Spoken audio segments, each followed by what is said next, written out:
I just wanted to share with you all this little vignette. Yesterday we had our all-day yoga slash meditation, but it's mostly yoga retreat. And so we were having lunch, and so I was sitting out. There's so many of you have been there, right? So the back is very lovely, isn't it? There's a little back meditation garden. So you can see all the way down this bluff, you can see all the way to the skyline of LA. It's just really stunning. And so I was sitting there on this bench, and I had a little salad. I made a fruit salad, and I had some bread. It was nice. And a cup of coffee. So I'm sitting there, and I'm just sitting, the bench is just right in front of a beautiful shrubbery. It's just, it's like maybe 3 feet away. And the wind was blowing very gently, and so it kept blowing over my bag. So I'd put my bag back on the bench, and it would blow it over.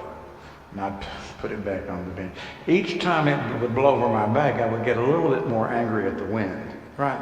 Now, of course, that makes a lot of sense, doesn't it? Getting mad at wind. But, it was disturbing my peace. I was wanting to eat my fruit salad and have my bread, and I had put it in the oven in the morning. I had butter on it. I mean, my Lord. So the wind kept doing that to me, and I was taking it personally. So so like maybe the third or fourth time, I think it really knocked it maybe from the bench down to the thing. I might have said something to it.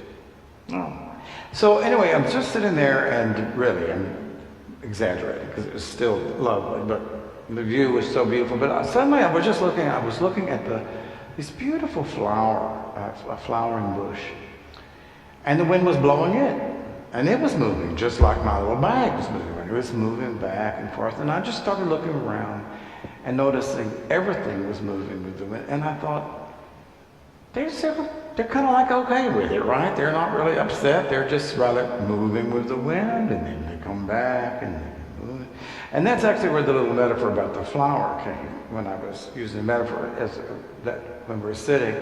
Because it was such a teaching and such a lesson, right? That we get even upset at the wind. It's blowing too hard. And you look at a tree swaying, and like in a storm, right? I mean, the thing can sway dangerously so that you could think it'll break. But in all of nature, you see nature just accept what is. It doesn't fight. It just accepts what is. And so there's a famous Buddhist expression that, or maybe it's even Hindu, but the earth doesn't protest even the garbage that we throw on it, right? It just sort of accepts it. The ocean accepts the garbage that we throw in it and does its best to cleanse itself. All of nature accepts what is, which is probably, that might be Krishnamurti's most famous expression. Not that he speaks about nature, no. But for me, that lasted maybe 25 seconds, just that observation. But it was such a lovely, lovely moment of experiencing how I was separating, and just being this thing that's not a part of nature. I was just this separate, judging, critical, or whatever. I wanted nature to just do what I wanted it to do. So now you imagine that, right? A little human being wanting nature to do. It's pretty sad. So it was a wonderful, and so then it's like I came, it just put me in my place, so to speak, and I just sort of became that bush and that flowering shrub, and I just went along with the wind too, and so let it do what it wanted to do, and it was a lovely experience. And then it occurred to me, it is that really and truly that when we sit, the opportunity is to just be. Is to not do,